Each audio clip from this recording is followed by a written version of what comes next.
Président, Sa Majesté le Roi du Maroc,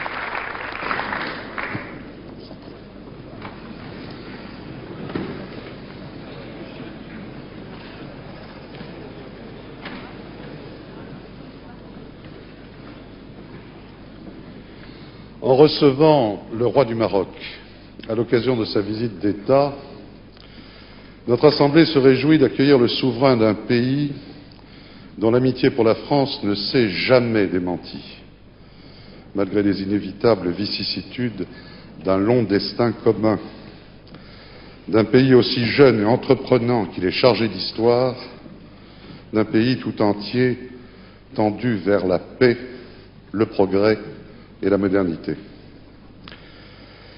Mais comment, sire, ne pas évoquer en ces instants la haute figure de votre père, restaurateur de l'indépendance du Maroc? Comment ne pas penser avec émotion à ce grand roi qui aimait la France, qui n'avait jamais douté de son relèvement et qui n'imaginait pas que nos deux pays puissent se passer l'un de l'autre?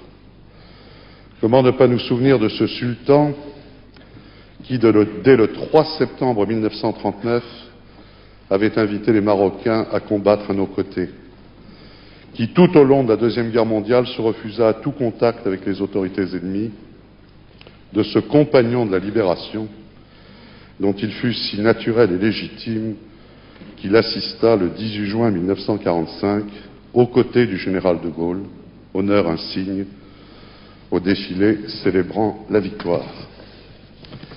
Et comment, dès lors, ne pas dire à nouveau, 51 ans après, dans cet hémicycle et devant vous, notre respect, notre reconnaissance pour ces magnifiques soldats marocains qui s'illustrèrent dans les Flandres, à Cassino, sur le Garigliano, en France, sans jamais ménager leur peine ni reculer devant les sacrifices, pour nous aider à reconquérir notre liberté.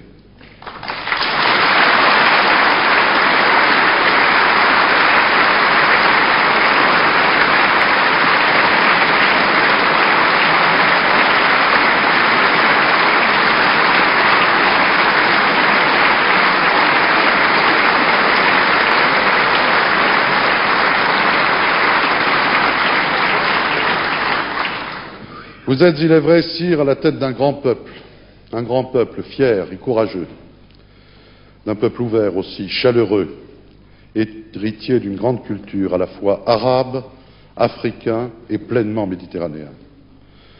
Dans une comparaison imagée qui vous fut souvent empruntée, vous avez dit un jour que le Maroc ressemblait à un arbre dont les racines nourricières plongent profondément dans la terre d'Afrique et qui respire grâce à son feuillage bruissant au vent de l'Europe.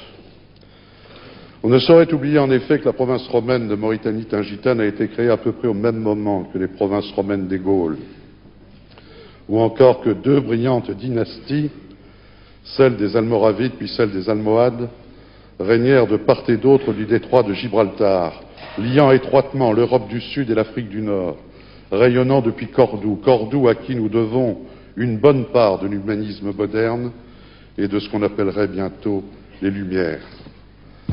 Voilà qui faisait déjà du Maroc un véritable trait d'union, vocation à laquelle il n'a jamais renoncé et qu'il entend plus que jamais assumer. Voilà aussi qui aura contribué à inspirer au Maroc cette conception d'un islam serein et tolérant, ouvert au progrès technique et scientifique, comme en porte témoignage parmi tant d'autres réalisations la grande mosquée de Casablanca. Cette conception est aujourd'hui servie, sire, par l'influence considérable qui est la vôtre dans l'ensemble du monde islamique. Ce n'est pas par hasard que vous présidez l'organisation de la conférence islamique et le comité Al-Quds. Le sens de l'histoire et de la mémoire qui est votre marque, la volonté de modernité que vous savez allier au respect des traditions qui font l'âme d'un peuple, donnent à vos initiatives et à vos propos une autorité singulière. C'est dire que tout ce qui touche à votre démarche est important, important non seulement pour votre pays, mais aussi pour l'ensemble des riverains de la Méditerranée. Voilà d'ailleurs qui ne manque pas d'inspirer aux quelques 700 000 Marocains qui vivent en France une attitude souvent citée en exemple et fort bénéfique. Ces Marocains de France nous apportent le témoignage des progrès que ne cesse d'accomplir le Maroc dans le domaine économique, au prix d'efforts méritoires. Le développement est en effet l'une de vos priorités, en même temps que la construction d'un État de droit. Vous avez inspiré un courageux plan d'adaptation riche de promesses sur le plan économique, y compris pour nos relations bilatérales. Vous avez encouragé par ailleurs une politique allant dans le sens de la promotion des libertés publiques. Liberté de la presse, liberté d'association et de réunion, multipartisme peuvent ainsi être vérifiés par tous vos visiteurs. La Constitution adoptée par référendum en septembre 1992 renforce les pouvoirs de votre Parlement avec lequel nous nous félicitons d'être unis par les liens les plus étroits, tandis qu'un Conseil constitutionnel règle désormais les rapports entre pouvoirs publics. La création d'une deuxième chambre, à la faveur de la nouvelle consultation que vous avez annoncée lors de la récente fête du trône, devrait mettre un terme définitif aux discussions relatives au mode de recrutement de la Chambre des députés. La France, vous le savez, conformément aux attentes de sa propre opinion publique, continuera d'applaudir à de telles initiatives. Il n'est guère étonnant qu'adhérant à de mêmes prémices, nos deux pays parviennent à s'entendre sur les dossiers les plus délicats. Et c'est bien pourquoi le président de la République n'a pas hésité, lors de sa visite officielle au Maroc en juillet 1995, à parler d'une relation placée sous le signe de l'exception. Nous apprécions à sa juste valeur l'action menée par le Maroc en faveur de la stabilité de la région et le rôle de médiateur qu'il joue depuis plusieurs décennies. Actions et rôles qui ont trouvé leur consécration dans les retentissants succès de la diplomatie marocaine de ces dernières années. Conférence des accords du GATT à Marrakech, sommet économique de Casablanca, sommet de l'organisation de la conférence islamique. Nos deux pays sont également conscients de la nécessité de promouvoir un rapprochement de l'ensemble des peuples qui bordent notre mer commune. Le Maroc, qui a participé activement à la conférence de Barcelone, entend occuper une place à sa mesure dans ce nouvel espace qui devrait aboutir à l'horizon de l'an 2010 à la création d'une zone de libre-échange euro-méditerranéenne. L'accord d'association conclu le 10 novembre dernier avec le soutien empressé de la France est particulièrement prometteur à cet égard. Oui, le Maroc et la France ont bien vocation à œuvrer ensemble à l'avènement de cette zone de paix, de stabilité, de prospérité et de coopération. L'action résolue du Maroc en faveur du processus de paix au Proche-Orient, votre implication personnelle si courageuse, sont d'ailleurs une contribution majeure à ce grand et noble objectif. La relance de la construction du Maghreb au sein de l'Union du Maghreb arabe sera, à n'en pas douter, une autre de ces contributions, car le succès du partenariat euro-maghrébin passe aussi par un essor des relations politiques et commerciales entre les trois principaux États du Maghreb, que tout doit inciter à la bonne entente. Sire, à l'orée du XXIe siècle, en mesurant, vous et nous, le rôle que jouent nos nations, la France dans l'Europe comme le Maroc au Maghreb, en Afrique et dans l'ensemble du monde arabe, nous désignons ici nos responsabilités particulières. Elles sont immenses si nous voulons qu'une véritable communauté se renforce et s'affirme de part et d'autre de la Méditerranée. Nous devons donc plus que jamais resserrer nos liens. Dans l'histoire de nos relations, de nos convergences et de nos actions communes, votre visite en France est ainsi promise à un grand retentissement. Nous nous réjouissons que vous ayez choisi que votre passage à l'Assemblée nationale en soit un temps fort, car ce que vous avez à dire sera entendu au-delà de cet hémicycle et des frontières même de nos deux pays. Aurais-je assez dit, sire, combien vous êtes ici le bienvenu. Vous avez la parole.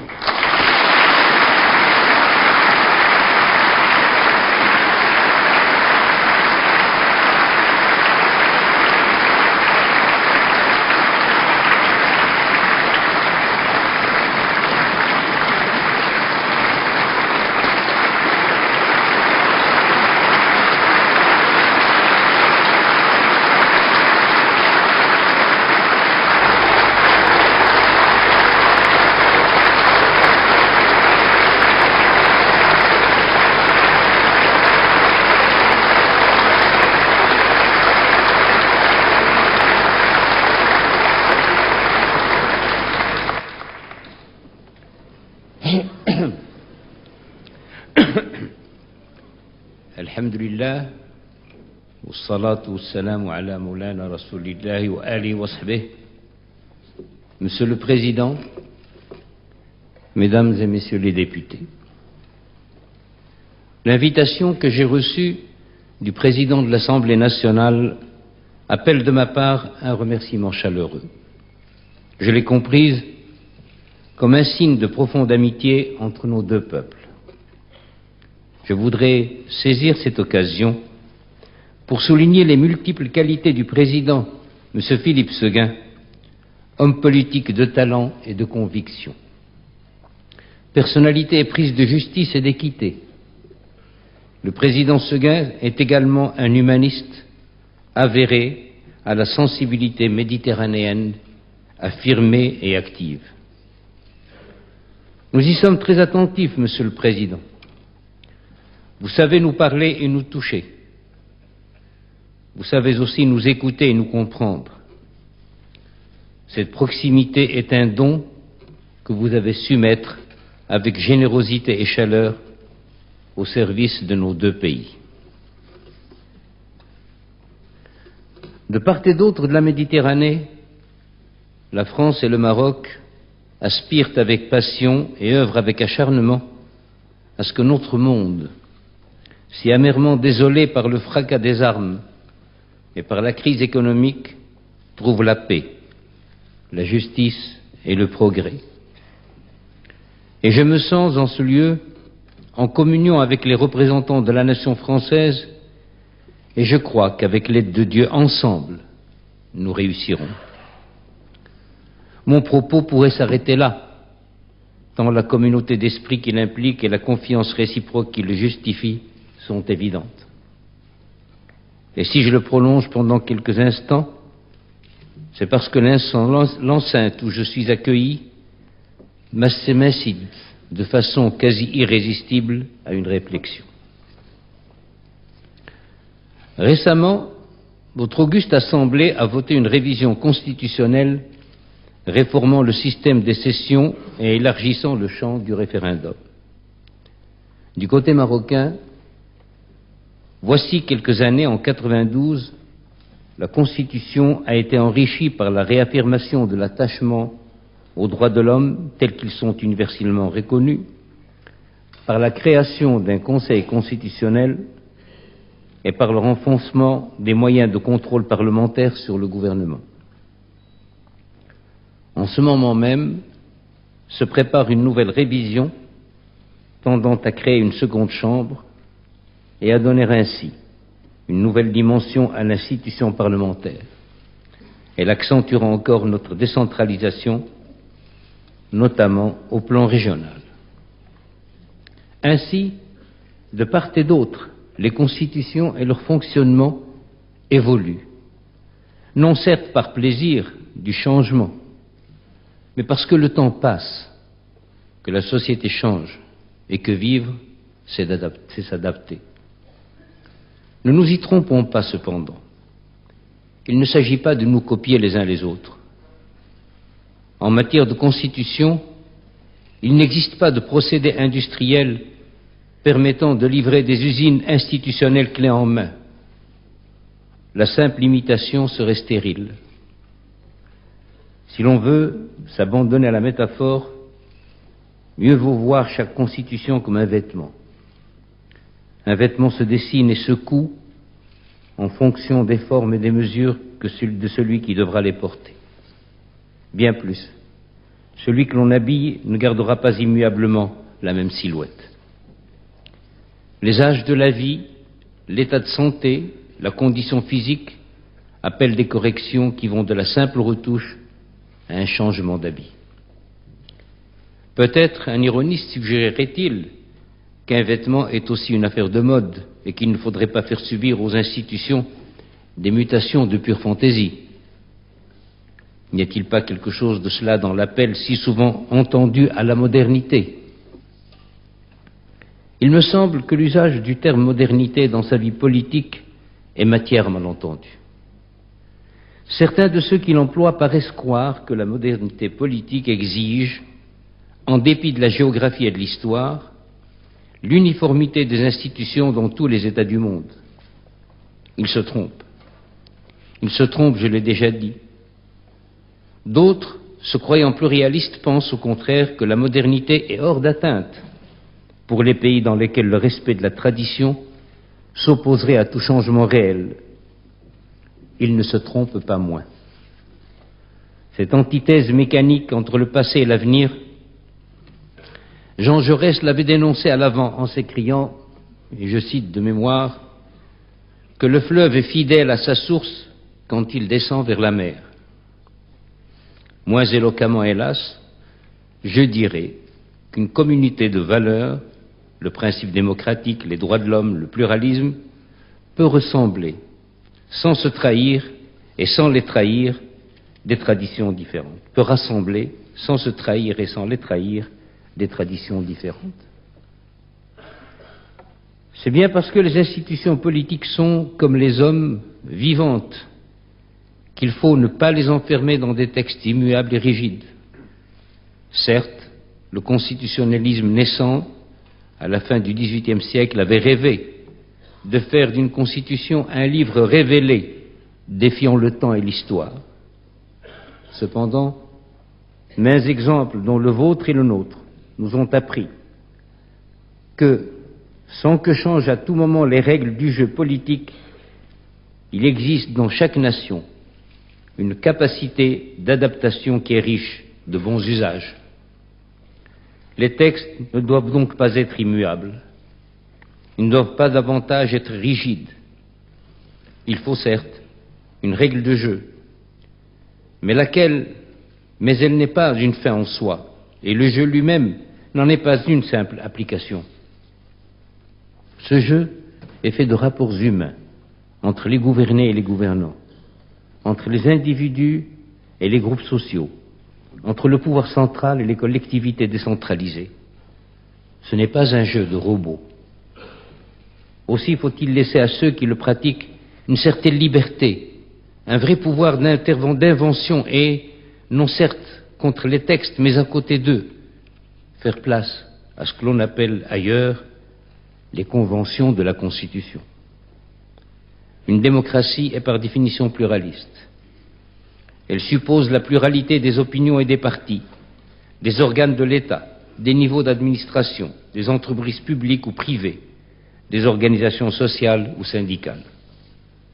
Tour à tour, les divers acteurs politiques ont à faire entendre leurs voix qui sont distinctes et au besoin alternatives, pourvu que sur l'essentiel, c'est-à-dire l'indépendance et l'intégrité nationale, elles se retrouvent à l'unisson. Et quand il s'agit des plus grandes questions, ou lorsqu'il faut faire surgir une décision sur laquelle le gouvernement ou les représentants élus hésitent, le peuple lui-même, s'exprimant dans un référendum, vient couronner la panoplie des moyens d'adaptation. Telles sont les ressources du droit qui sont à la fois la racine et le fruit de la civilisation politique. Elle ne nous livre pas des modèles mais des expériences. Le profit en est partagé entre ceux qui les conduisent et ceux qui les observent. Monsieur le Président, Mesdames et Messieurs les députés, en vous soumettant cette réflexion sur l'évolution des institutions, j'ai voulu rendre hommage à votre Assemblée, organe et instrument majeur d'une constitution vivante, et répondre, pour le Royaume du Maroc, au message de l'authentique et cordiale amitié qu'à travers ma personne, mon pays a reçu. Je vous remercie.